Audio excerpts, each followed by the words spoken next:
فرشتہ خدا کی طرف سے گلیل کے ایک شہر ناصرت میں تھا۔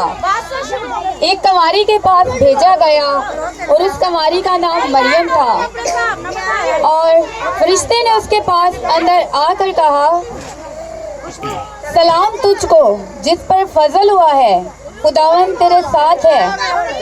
وہ اس کلام سے گھبرا گئی اور سوچنے لگی کہ یہ کیسا سلام ہے۔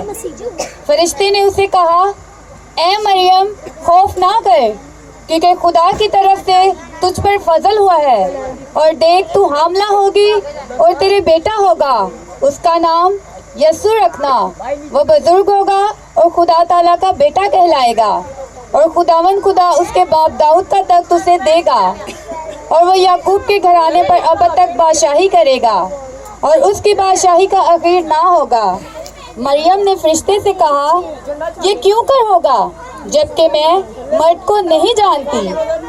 اور فرشتے نے جواب دیا کہ روح القدس تجھ پر نازل ہوگا، اور خدا تعالیٰ کی قدرت تجھ پر سایہ ڈالے گی، اور اس سبب سے وہ مولود مقدس خدا کا بیٹا کہلائے گا۔ اور مریم نے کہا، دیکھ میں خداوند کی بندی ہوں، میرے لیے تیرے قول کے موافق ہو۔ تب فرشتہ اس کے پاس سے چلا گیا۔